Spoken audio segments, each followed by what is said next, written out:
శ్రీ గురుభ్యో నమః. శ్రీమద్భాగవతమునకు మాస్టారు ప్రసాదించిన వివరణను చెప్పుకుంటూ ఉన్నాము. అందులో భాగంగా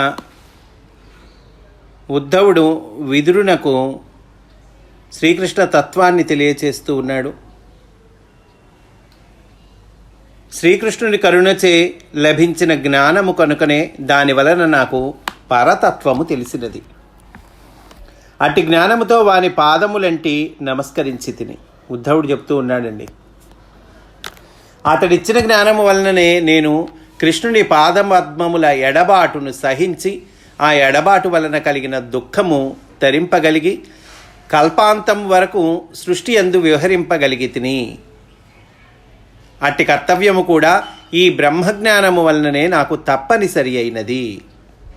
ఉద్ధవుడు అంటున్నాడు, అయ్యా, శ్రీకృష్ణుని ఎడబాటు నేను సహింపగలిగానంటే ఆ బ్రహ్మజ్ఞానం వలననే. శ్రీకృష్ణుడిచ్చిన బ్రహ్మజ్ఞానం ఏదైతే ఉన్నదో దాని వలననే ఆయన ఎడబాటును నేను భరించగలిగాను, సహించగలిగాను. కల్పాంతం వరకు సృష్టి యందు విహరింపగలిగాను.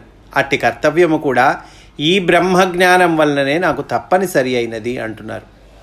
ఇక్కడ మాస్టర్ చెప్తున్నారండి, ఏమండి, బ్రహ్మజ్ఞానం అంటే ఏమిటి? బ్రహ్మజ్ఞానం అంటే ఒక బాధ్యత నాయన, అది పదవి కాదు. బ్రహ్మజ్ఞానం అనగా ఒక బాధ్యతయే కానీ ఒక పదవి కాదు. అది పొందినవాడు బ్రహ్మవలే సృష్టిని చక్కబెట్టుచుండవలేను. అది పొందినవాడు నేను పొందాను, నాలో నేను ఆనందిస్తూ ఉన్నాను ఆ బ్రహ్మజ్ఞానం వల్ల అంటే కుదరదండి. అది కాదు. అది పొందినవాడట బ్రహ్మవలే, బ్రహ్మ ఎట్లా అయితే సృష్టిని చక్కబెడుతూ ఉన్నాడో అట్లా కూడా ఇతను బ్రహ్మవలే సృష్టిని చక్కబెడుతూ ఉండాలి. అంటే అండి, సృష్టిని చక్కబెట్టడం అంటే అందందు సంచరించు మానవుల అజ్ఞానమును తొలగు మార్గములలో విహరింపవలను, కానీ దానిని అనుభవించుచూ కూర్చుండుటకు వీలు లేదు. చాలా స్పష్టంగా చెప్తున్నారండి మాస్టర్. బ్రహ్మజ్ఞానం పొందినవాడు ఎవరైనా ఎట్లా ఉండాలంటే మానవుల అజ్ఞానము తొలగు మార్గములలో ప్రయత్నం చేస్తూ ఉండాలి. సాటి మానవుల అజ్ఞానాన్ని తొలగించటం, ఆ మార్గాల్లో ఆ తొలగించే మార్గం ఏంటి? తొలగించడం అంటే ముందు మనం ఆచరించాలి. అది కూడా ఒక భాగం. ఆ మార్గంలో, ఆ తొలగించేటువంటి మార్గంలో మనం ఆచరించడం ఒక భాగం. చేతనైంది చక్కగా ఆధ్యాత్మిక విజ్ఞానము, భగవత్ సంబంధ విషయము నలుగురికి చెప్పటము. దానికి ఏ మార్గాలు అయితే ఉన్నాయో ఆ మార్గాల్లో అతను అనుసరిస్తూ ఉండాలి, కానీ అందులో విహరిస్తూ ఉండగాలి. కానీ ఊరికనే బ్రహ్మజ్ఞానం నాకు దొరికింది, దాన్ని అనుభవిస్తూ కూర్చుంటాను అంటే వీలు లేదు అంటున్నారు. ఇట్టి బాధ్యతకు సిద్ధమైన వానికి మాత్రమే బ్రహ్మజ్ఞానము ప్రసాదింపబడునని భాగవతము ఉపదేశించుచున్నది. ఈ బాధ్యతకి సిద్ధపడాలి. ఏది? భగవత్ సంబంధమైన విషయము కానీ, భక్తి సంబంధమైన విషయం కానీ, బ్రహ్మజ్ఞానము సృష్టి సంబంధించినటువంటి విషయం ఏదైతే ఉందో ఆ బ్రహ్మజ్ఞానాన్ని తెలుసుకున్నవాడు సాటి మానవులకు పంచటము, వాళ్ళల్లో ఉన్నటువంటి అజ్ఞానాన్ని తొలగించటము అనేటువంటి దానికి అతను ప్రయత్నం చేస్తూ ఉండాలి. ఆ బాధ్యతను స్వీకరించాలి, ఆ బాధ్యతకు సిద్ధమవ్వాలి. ఆ సిద్ధమైన వాడు మాత్రమే, అతనికి మాత్రమే బ్రహ్మజ్ఞానము ప్రసాదింపబడును అని భాగవతం ఉపదేశిస్తున్నది అంటున్నారండి మాస్టారు. భాగవతము అది చెప్తోందటండి.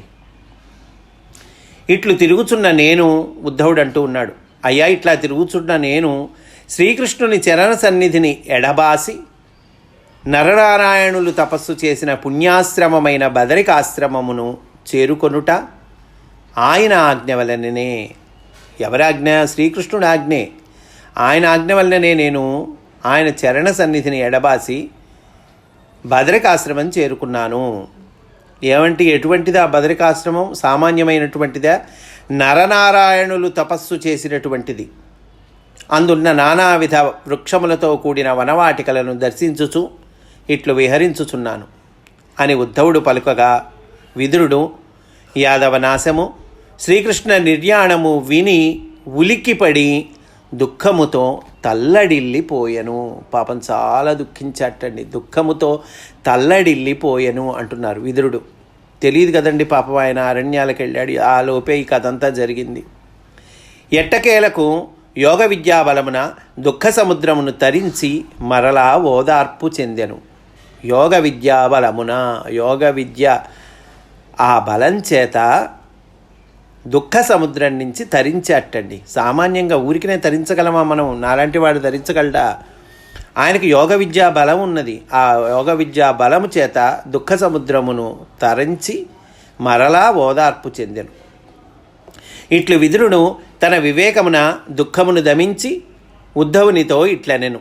ఓ మహాత్మా, శ్రీకృష్ణుడు నీయందు దయచూపి చెప్పిన ఆధ్యాత్మ రహస్యమును, నిర్మలమైన తత్వజ్ఞానము యొక్క సారమును నాకు ఉపదేశించుము. విదురుడు ఉద్ధవుడితో అంటున్నాడు, మహాత్మా, శ్రీకృష్ణుడు నీకు బ్రహ్మజ్ఞానాన్ని ఇచ్చాడు. నిర్మలమైన ఆధ్యాత్మ రహస్యాన్ని చెప్పాడు. తత్వజ్ఞానం యొక్క సారాన్ని తెలియచేశాడు. అయ్యా, అది నాకు కూడా చెప్పవయ్యా, నాకు కూడా ఉపదేశించవయ్యా, నా యందు కరుణింపుము, కరుణతో నువ్వు నాకు కూడా ఉపదేశించు అని ప్రార్థన చేస్తూ ఉన్నాడండి విదురుడు ఉద్ధవుని. నీ వంటి పుణ్యాత్ములు శిష్యులను దయతో రక్షించి కృతార్థులను చేయుట ఒక విశేషము కాదు. నువ్వు పుణ్యాత్ముడివి. నీలాంటి పుణ్యాత్ములు శిష్యులను దయతో రక్షించి కృతార్థులను చేస్తారు. అది పెద్ద ఆశ్చర్యమేం కాదు. నీలాంటి వాళ్ళు మరి అలా చక్కగా శిష్యుల్ని వాళ్ళ పట్ల దయ చూపించటము, వాళ్ళని రక్షించటం, వాళ్ళని కృతార్థులను చేయటం చేస్తూ ఉంటారు. కనుక నాకు ఆ బ్రహ్మజ్ఞానాన్ని ఉపదేశించవయ్యా. భగవద్భక్తులు సజ్జనులను ధర్మము తెలిసిన వారు, భగవద్భక్తులు సజ్జనులను ధర్మము తెలిసిన వారు, పరోపకారము వారి ముఖ్య ధర్మము. నీవును అట్టివాడవే. విదురునితో ఉద్ధవుడు ఇట్లనెను. అట్లా విదురుడు ప్రార్థన చేస్తే ఉద్ధవుడు ఇట్లా అంటున్నాడండి, ఓ పుణ్యాత్మ, మైత్రేయ మహాముని సాక్షాత్తు విష్ణువుతో సాటి అయినటువంటి వాడు. మైత్రేయ మహర్షి ఉన్నాడయ్యా, ఆయన సాక్షాత్తు విష్ణువుతో సాటి అయినటువంటి వాడు. అతను కూడా తన మనస్సున మౌన స్థితిని విడువదలచి విష్ణుని ధ్యానించుచున్నాడు. ఆయన ఏం చేస్తున్నాడు? ఇప్పుడు విష్ణువుని ధ్యానిస్తూ ఉన్నాడు. అతడు నిరంతరము విష్ణుని పరావరునిగా కరుణామయునిగా తలచుచున్నాడు. ఆ మునిని సమీపింపగా అతడు నీకు కుతూహలముతో సత్వగుణ సంపన్నమైన ఈ జ్ఞానమును తెలుపును. అయ్యా, నీకు మైత్రేయ మహర్షి చెప్తాడు. ఇక్కడ మాస్టర్ అంటున్నారండి, ఉద్ధవునితో పాటు మైత్రేయుడు కూడా బ్రహ్మజ్ఞాన నిర్ణయమును పరిపూర్తిగా పొందెను. ఉద్ధవునితో పాటు మైత్రేయుడు కూడా బ్రహ్మజ్ఞాన నిర్ణయాన్ని పరిపూర్తిగా పొందాడు. అంటే శ్రీకృష్ణుని చరమ సందేశాన్ని అందుకున్న వాళ్ళండి వీళ్ళిద్దరూ, మైత్రేయ మహర్షి, ఉద్ధవుడు. అంటే ప్రత్యక్షంగా అందుకున్నటువంటి వాళ్ళు వీళ్ళిద్దరూ. కనుక మైత్రేయ మహర్షి అతడును మానవ దేహస్థితి విడిచి చిరంజీవి అయి శ్రీకృష్ణుని ఆజ్ఞని పాలించుచు లోకమున ఉద్ధవుని వలనే సంచరించుచు పరమగురువులలో ఒకడైనాడు కనుక వాని వలన బ్రహ్మజ్ఞానము పొందుమని విదురునితో ఉద్ధవుడు చెప్పెను. ఎట్లా ఉన్నాడు మైత్రేయ మహర్షి? మానవ దేహస్థితి విడిచి చిరంజీవి అయి శ్రీకృష్ణుని ఆజ్ఞని పాలిస్తూ ఉన్నాడు, లోకంలో ఉద్ధవుని వలె సంచరిస్తూ ఉన్నాడు, పరమ గురువుల్లో ఒకడైనాడు కనుక అట్లాంటి వాడు కాబట్టి అతని వలన, ఆ మహర్షి వలన బ్రహ్మజ్ఞానము పొందుము అని విదురునితో ఉద్ధవుడు చెప్పాడండి. ఇట్లు పలికి ఉద్ధవుడు విదురుని తోడ్కొని యమునా నదీ తీరమునకు పోయెను. ఆ ప్రదేశము విచ్చుకొనిన పద్మములతో, కలువ పువ్వులతో, వాని మకరందములతో, ఆ మకరందమును గ్రోలి గానము చేయుచున్న తుమ్మెదలతో, యమునా తీరమున ఉన్న వృక్షములతో, అందు విహరింపవచ్చిన దేవకాంతలతో మనోహరమై శుభప్రదమై ఒప్పారెను. అట్లా మనోహరమై శుభప్రదమై చక్కగా ఉన్నదటండి ఆ యమునా తీరము. మాస్టర్ చెప్తూ ఉన్నారు, ఇందలి పద్మములు, కలువ పువ్వులు, పద్మాలు కలువ పువ్వులు ఉన్నాయన్నారు కదండి. అంటే ఏంటి? భక్తుల హృదయములకును అందలి తేనె భక్తికిని, అందు విహరించు తుమ్మెదలు ఓంకారనాదమునకు సంకేతములు. అదండి పద్మాలు కలువపులు ఉన్నాయంటే అక్కడ భక్తుల హృదయములు. అట్లాగే అందలి తేనె అక్కడ చక్కగా ఆ వృక్షములు వాటిల్లో మకరందం ఉందన్నారు కదండి. ఆ తేనె ఏమిటి? అది భక్తి. తుమ్మెదలు ఉన్నాయి, అందులో విహరిస్తూ ఉన్నాయి, ఆ పువ్వుల యొక్క ఆ మకరందాన్ని గ్రోలుతున్నాయి అని చెప్పారు కదండి. ఏంటి తుమ్మెదలంటే? ఓంకారనాదమునకు సంకేతములు, అందు విహరించు దేవకాంతలు మనోహర భక్తిభావములకు సంకేతములు. ఉద్ధవుడు విదురునిచే ప్రణవగానము చేయించుచు నాదోపాసనమున యమునా నది సాన్నిధ్యమునకు కొనిపోయెను అనే ధ్వని. అంటే ధ్వని అంటే ఏంటి? లోపల అర్థం అన్నమాట. లోపల అర్థము ఏమున్నదనేటువంటిది మాస్టర్ మనకి ప్రకాశితం చేస్తూ ఉన్నారు. ఉద్ధవుడు విదురుని చే ఏం చేయిస్తున్నాడు? ప్రణవగానము చేయించుచున్నాడు, ఓంకారాన్ని జపింపజేయిస్తూ ఉన్నాడు. నాదోపాసమున యమునా నది సాన్నిధ్యమునకు కొనిపోయెను అన్నారు. అట్లు విదురుని సంతోషముతో తోడుకొనిపోయి యమునా నది ఇసుక తిన్నెలపై నివసించి మిగిలిన కాలమంతయు దినశేషము శ్రీకృష్ణ ధ్యానమున గడిపెను. విదురునకు శ్రీకృష్ణ ధ్యానమందలి ఉత్తమ స్థితులు నేర్పెను అని అర్థము. విదురుడికి ఉద్ధవుడు ఏం చేశాడండి? శ్రీకృష్ణ ధ్యానమందలి ఉత్తమ స్థితులను నేర్పాడు. మరునాడు ప్రభాతమున ఉద్ధవుడు విదురునితో యమునా నదిని దాటెను. ఆ నది పాపములను అరణ్యములను దహించును. ఎట్లాంటిదండి యమునా నది? సామాన్యమైనటువంటిదా? పాపములు అనేటువంటి అరణ్యాలను దహిస్తుందట ఆ నది. యమునను దాటుట అంటే ఏంటి అర్థం? యమునను దాటుట అనగా అంతకుముందు విదురుని మనస్సున నిలిచి ఉన్న కర్మవాసనలను దహించుట అని సూచన. మాస్టర్ చెప్తూ ఉన్నారండి. ఉద్ధవుడు విదురునితో యమునా నది దాటెను అని అంటే అంతకుముందు మనసులో నిలిచి ఉన్నాయి కర్మవాసనలు, మనసులో కర్మవాసనలు నిలిచి ఉన్నాయి విదురునికి. యమునను దాటడం అంటే అంతకుముందు విదురుని మనస్సును నిలిచి ఉన్న కర్మవాసనలను దహించుట అని సూచన. ఇట్లు ఉద్ధవుడు యమునా నదిని దాటి బదరికాశ్రమమును చేరుకొనెను. ఈ వృత్తాంతము విని పరీక్షిత్తు సుఖయోగీంద్రునితో ఇట్లనెను. ఈ వృత్తాంతమంతా కూడా సుఖయోగీంద్రుడు పరీక్షిత్తుతో చెప్తూ ఉన్నాడు. అప్పుడు ఆ విన్నటువంటి పరీక్షిత్తు మళ్ళా సుఖయోగేంద్రుడితో ఇట్లా అంటూ ఉన్నాడు అని అన్నారండి. ఏమని అడుగుతున్నాడు పరీక్షిత్తు? కృష్ణుడు శరీరము వదలెను. అతిరథులు మహారథులు మహాభారత యుద్ధమున దేహములు విడిచిరి. యాదవులందరూ పరస్పరము కలహించి మృతి నొందిరి. తన కన్నుల ఎదుట ఇంతటి మహాసంహారము జరిగిపోగా దుఃఖము భరించి ఉద్ధవుడు ఏ రీతి తట్టుకొని జీవించి ఉండగలిగెను? అయ్యా, ఇంత ఘోరం జరిగింది కదా తన కళ్ళ ముందే, మరి ఉద్ధవుడు ఎట్లా తట్టుకున్నాడు, ఎట్లా జీవించి ఉండగలిగాడు అని పరీక్షిత్తు మహారాజు సుఖయోగీంద్రులను అడుగుతూ ఉన్నాడు. అనగా సుఖయోగీంద్రుడు ఇట్లు చెప్పెను. లోకములయందు అంతర్యామి అయిన నారాయణుడే బ్రహ్మచే ప్రార్థింపబడి భూమిపై యదువంశమున శ్రీకృష్ణుడై అవతరించెను. బ్రహ్మాది దేవతలందరూ వెళ్ళి నారాయణుణ్ణి ప్రార్థిస్తారు. అప్పుడు నారాయణుడు శ్రీకృష్ణుడిగా అవతరించాడు భూమిపై. తన సంకల్పముతోనే ఇంతటి వినాశమును భూభారము పోగొట్టుటకు సంకల్పించెను. తాను కూడా భౌతిక దేహము విడిచి ఉపనిషత్తులతో కూడిన దివ్య దేహమునందు చెరింపదలచెను. దాని కొరకై భూమిపై విజ్ఞానమయమైన ఒక దివ్యమూర్తి కావలసి వచ్చెను. కనుక నారాయణుడు ఆయన ఏం చేశాడు? భౌతిక దేహము విడిచి ఉపనిషత్తులతో కూడిన దివ్యదేహమును చెరింపదలచెను అంటే శ్రీకృష్ణుడండి. దాని కొరకు భూమిపై విజ్ఞానమయమైన ఒక దివ్యమూర్తి కావలసి వచ్చెను. భౌతిక దేహాన్ని విడిచి దివ్యదేహాన్ని ధరించి చరించాలని అనుకుంటున్నాడు కదండి. అట్లా చరించాలంటే విజ్ఞానమయమైన ఒక దివ్యమూర్తి దేహం కావాల్సి వచ్చింది. ఇక్కడ మనం ఆ పదం సరిపోతుందో లేదో కానీ మీడియమ్స్ అని చెప్పుకుంటాం కదండి, అట్లా. కనుక ఆ మీడియమ్స్ ద్వారా ఆయన చరించాలి.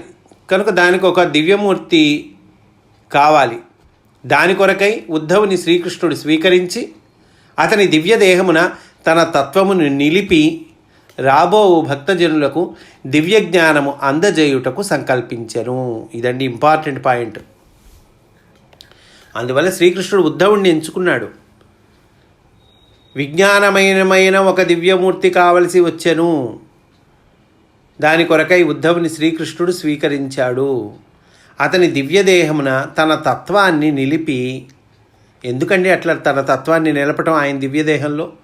రాబో భక్తజనులకు దివ్య జ్ఞానమును అందజేయుటకు సంకల్పించెను.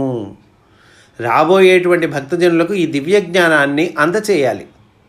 అందుకోసమండి అట్టి మహాసంకల్ప శక్తి వలన ఉద్ధవుడు అంతటి ధీరుడయ్యను. కనుక ఆయనలో శ్రీకృష్ణుడు ఆయన దివ్యదేహాన్ని స్వీకరించాడు. ఉద్ధవుడి దేహాన్ని శ్రీకృష్ణుడు స్వీకరించాడు. ఆయన ద్వారా భక్తజనులకు దివ్య జ్ఞానాన్ని అందజేయాలని సంకల్పించాడు. ఇంకా ఉద్ధవుడి ఇష్టమేముందండి? పరీక్షిత్ ఏమడిగాడు? అయ్యా ఎట్ట తట్టుకోగలిగాడు, ఎట్ట జీవించగలిగాడు ఉద్ధవుడు అంటే? ఇంకా ఉద్ధవుడిదేముంది? శ్రీకృష్ణుడి ప్రభావం పనిచేస్తుంటే ఇంకా ఉద్ధవుడిదేముందండి? అట్టి మహాసంకల్ప శక్తి వలన ఉద్ధవుడు అంతటి ధీరుడయ్యను. కనుక అంతటి ధైర్యం ఎక్కడి నుంచి వచ్చింది ఉద్ధవుడి కంటే? శ్రీకృష్ణుడి సంకల్ప శక్తి పనిచేస్తోంది కాబట్టి. లేనిచో ఇంత దుఃఖమును అనుభవించి ఎవరు జీవింపగలరు? ఈ ఉద్ధవుడు జితేంద్రియుడు, కృష్ణునితో సమానుడు. చూడండి ఎంత మాట అంటున్నాడు. ఈ ఉద్ధవుడు జితేంద్రియుడు, ఇంద్రియాలను జయించినటువంటి వాడు. శ్రీకృష్ణుడును ఈయన ద్వారా పనిచేస్తూ ఉన్నాడు కాబట్టి కృష్ణునితో సమానుడు అంటున్నాడండి సుఖయోగీంద్రుడు. ఇట్లు కృష్ణుడు సంకల్పించి తన పని మీద భూమిపై నిలిపిన కారణమున ఉద్ధవుడు దుఃఖముతో చనిపోవుట సాధ్యము కాదు. ఇంతటి జ్ఞానముతో పుణ్యాత్ముడైన ఉద్ధవుడు బదరికాశ్రమమునకు ఏగెను. అందువల్ల పుణ్యాత్ముడైన ఉద్ధవుడు బదరికాశ్రమానికి వెళ్ళాడు. ఇట్లు విదురుని మైత్రేయ దర్శనమునకు ప్రేరణ చేసి ఉద్ధవుడు వానిని విడిచి తాను బదరికాశ్రమమునకు పోయెను. మైత్రేయుణ్ణి దర్శించుకోవయ్యా, ఆయన నీకు బ్రహ్మజ్ఞానాన్ని ఉపదేశిస్తాడు అని మైత్రేయ దర్శనానికి ఈ విదురుణ్ణి ప్రేరణ చేశాట ఉద్ధవుడు. ప్రేరణ చేసి ఆ తర్వాత విదురుణ్ణి విడిచి తాను బదరికాశ్రమానికి వెళ్ళిపోయాడు. అటుపైన విదురుడు మైత్రేయ దర్శనము కోరి బయలుదేరెను. ఇంకా విదురుడు ఏం చేశాడండి? మైత్రేయుడు దర్శనం కోరి బయలుదేరాడు. యమున దాటిన విదురుడు కొంత ప్రయాణము చేసి పుణ్యనదులలో స్నానము చేసి విష్ణు దివ్యక్షేత్రములను దర్శించుచు ముందునకు సాగి పరమ పవిత్రమైన గంగా నదిని దర్శించెను. అదిగో పరమ పవిత్రము ఆ గంగా నదిని దర్శించాడు. అందు పద్మముల సువాసనలను అందించుచున్న పిల్లగాలుల వలన కదలాడు చిన్న తరంగములు గల గంగా ప్రవాహమున స్నానము చేసి ముందునకు సాగెను. అట్లా ముందుకు సాగాడండి. ఆ తర్వాత మైత్రేయుడిని దర్శించటం అనేటువంటి అంశము, ఆ అంశంలోకి వెళ్తూ ఉన్నాము. విదురుడు మైత్రేయుని దర్శించుట. అతట కర్పూరపు పలుకుల వంటి చక్కని ఇసుక తిన్నెపై మైత్రేయ మహర్షి ధ్యాన స్థితిలో పద్మాసనమున ఆసీనుడై ఉండెను. అతడు నిరంతరము యమము, నియమము మొదలగు 8 అంగములతో కూడిన యోగమును అభ్యసించుచుండెను. చూడండి, నిరంతరము యోగాన్ని అభ్యసిస్తూ ఉంటాట మైత్రేయ మహర్షి. యమము, నియమము మొదలగు 8 అంగములతో కూడిన యోగము, అష్టాంగ యోగం అంటాం కదండి, దాన్ని నిరంతరం అభ్యసిస్తూ ఉంటాట. చక్కగా కర్పూరపు పలుకుల వంటి చక్కని ఇసుక తిన్నెపై ఆ మహర్షి ధ్యాన స్థితిలో పద్మాసనమున ఆసీనుడై ఉన్నట్టండి. మనస్సు ఎప్పుడును కృష్ణుని పాదపద్మములందు లీనమై ఉండును. ఆయనకి ఎప్పుడు మనస్సు కృష్ణుని పాదపద్మాల మీదే లీనమై ఉంటుందట. ఇంద్రియములకు వెలుపల ఉన్న వస్తువులు గోచరములు కావు. ఇంద్రియాలకు బయట ఉన్నటువంటి వస్తువులు ఆయనకు అసలు గోచరం కావటండి. ఆ వస్తువులలో కూడా కృష్ణుడే కనిపించును. గోచరం కావంటే కళ్ళకు కనిపించవా అని కాదు అర్థం. అక్కడ కూడా అందులో కూడా కృష్ణుడే కనిపిస్తాడు. అంతా కృష్ణమయం అన్నమాట. తెలిసిన పెద్దవారు నిరంతరము గౌరవించి స్తుతించినట్టి పుణ్య వ్రతాచరముల సేవలో శరీరము బక్క పలుచనై ఉండును. ఆయనట ఎట్లా ఉన్నాడు? నిరంతరము గౌరవించి స్తుతించినట్టి పెద్దవాళ్ళు నిరంతరము గౌరవించి స్తుతించేటువంటి పుణ్య ఆచారాలు ఉంటాయి కదండి, వాటి సేవలో శరీరం ఎట్లా ఉంది? బక్క పలుచనై ఉండిందిరా. ఈ బక్క పలుచనై ఉండెను అన్నదానికి మాస్టర్ చెప్తూ ఉన్నారండి. దేహమున కొవ్వు మొదలగు పదార్థములను పెరుగునిచ్చుట స్థూల శరీర వాసనలకు మనసును దిగజార్చును. కనుక నియమవ్రతముల మార్గమున ఆహార విహారములను మలచుకొన్నచో దేహము నిర్మలమై బక్క పలుచన అగును. ఏమండి, 2 రకాలు చెబుతున్నారు ఇక్కడ. దేహాన్ని పెరగనిచ్చుకున్నాం అనుకోండి, కొవ్వు మొదలగు పదార్థాలని దేహంలో పెరగనిచ్చుకున్నాం అనుకోండి, ఏమవుతుంది? ఈ స్థూల శరీర వాసనలకు మనసు దిగజారేటువంటి అవకాశం ఉంది. కనుక ఏం చేయాలి? నియమ వ్రతముల మార్గమున, ఉపవాస నియమమని, ఇంకోటి నియమని, లేదా వ్రతని, లేదా ఏకభుక్తమని, ఏవో నియమాలు ఉంటాయి కదండి. భగవత్ సంబంధమైనటువంటి నియమ వ్రతాలు ఏవైతే ఉన్నాయో వాటి మార్గంలో ఆహార విహారములను మలచుకొన్నచో, ఆహార విహారాలని మలుచుకోవాలి వాటి మార్గంలో. కొన్ని తినే ఉంటాయి, కొన్ని తినని ఉంటాయి. ఆ నియమము వ్రతం ఆచరించేటప్పుడు కూడని పదార్థాలు తీసుకోకూడదు, కూడని ఆచార వ్యవహారాలు చేయకూడదు. కనుక క్రమశిక్షణ ఉంటుంది కదండి. దానితో ఏమవుతుంది? ఆహార విహారములను మలచుకుంటాం మనం ఆ వ్రతానికి తగ్గట్టు, ఆ నోముకు తగ్గట్టు. అప్పుడు ఏమవుతుంది? దేహము నిర్మలమై బక్క పలుచన అగును, బక్క పలుచన అవుతుంది. దానితో జీవకణములు బ్రహ్మజ్ఞానము వైపునకు మొగ్గియున్న శరీరమును కల్పించును. దానితో జీవకణాలు లోపల ఉన్న సెల్స్ ఏమవుతాయి? బ్రహ్మజ్ఞానము వైపునకు తిరిగేటువంటి శరీరాన్ని కల్పిస్తాయిట. కనుక అట్లాంటి మైత్రేయ మహర్షిని, ఆ పుణ్యాత్ముణ్ణి చూచిన వానికి వయస్సు యొక్క చిహ్నములు గోచరింపవు అంటున్నారు. అలాంటి మైత్రేయ మహర్షిని చూస్తేటండి వయస్సు యొక్క చిహ్నాలు గోచరింపవట. వయస్సు యొక్క చిహ్నాలు అంటేనండి, అంటే మనం పెద్ద అవుతుంటే ఈ వయస్సుకు సంబంధించిన చిహ్నాలు వస్తుంటాయి. జుట్టు తెల్లబట్టము, శరీరంలో పటుత్వం తగ్గిపోవటము. ఏమండి, ఇవి వయసుకు సంబంధించినవి చిహ్నాలు కదా. ఇవి గోచరింపవట. ఆ పుణ్యాత్ముడిని చూసిన వాళ్ళకట్టండి ఇట్లాంటి వయస్సు యొక్క చిహ్నాలు గోచరింపవట. ఇక్కడ మాస్టర్ చెప్తూ ఉన్నారు, వయస్సును బట్టి రోగము, ముసలితనము మున్నగు లక్షణములు వచ్చుట సిద్ధుల యందు పనిచేయదు. అయ్యా, సిద్ధులు ఉంటారు, వాళ్ళ యందు ఈ వయసుకు తగ్గట్టు వచ్చే మార్పులు ఇవి పనిచేయవు. ఏంటి ఆ మార్పులు? రోగము, ముసలితనం ఇవి ఉంటాయి కదా, ఇవి వాళ్ళ సిద్ధుల యందు పనిచేయదు. మనస్సు ఇంద్రియములు స్థూల దేహమునకు కోరికల రూపమున దాస్యము చేయుచున్నచో రోగము, ముసలితనము కనిపించును. మన ఇంద్రియాలు, మన మనస్సు అనేక రకాల కోరికలు కోరుతూ ఉంటాయి. చూడకూడనిది చూడమంటుంది, చేయకూడని పని చేయమంటుంది, వినకూడనిది విందామంటుంది. కనుక ఏమవుతుందండి? ఈ కోరికల రూపమున మనస్సు ఇంద్రియములు దాస్యము చేస్తే ఏమవుతుంది? స్థూల దేహానికి కనుక దాస్యం చేసినాయి అనుకోండి మనస్సు ఇంద్రియములు, అంటే ఈ స్థూల దేహం చెప్పిన మాటల్లా వింటున్నాయి అనుకోండి, అప్పుడు ఏమవుతుంది? రోగము, ముసలితనము కనిపిస్తాయి. అట్లు కాక ఇంద్రియములు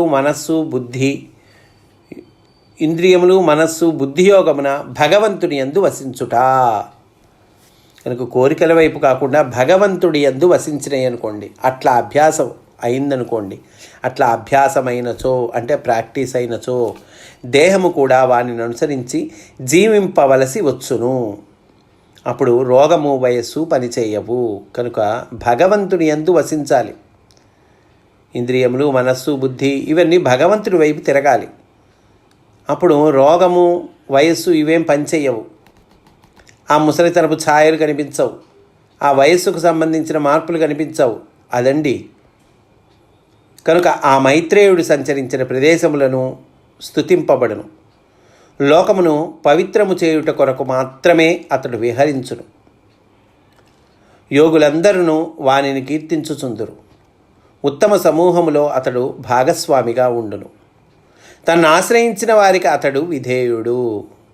కనుక అట్లాంటి మైత్రేయుడు మహర్షి, అట్లాంటి మైత్రేయుడిని విదురుడు దర్శనము చేసెను. విదురుడు దర్శించుకున్నాడయ్యా అట్లాంటి మైత్రేయ మహర్షిని. దర్శనము చేసి వాని పాదములకు నమస్కరించి అంజలి ఘటించి ఇట్లనెను. చక్కగా దర్శనం చేసుకున్నాడు, ఆయన పాదాలకు నమస్కరించుకున్నాడు, అంజలి ఘటించి ఇట్లా అంటూ ఉన్నాడు మైత్రేయ మహర్షితో విదురుడు అంటూ ఉన్నాడు. ఏమన్నాడు అనేటువంటి విషయము మనము రేపుటి రోజున చెప్పుకుందాము అని సవినయంగా మనవి చేసుకుంటూ స్వస్తి వాసుదేవ.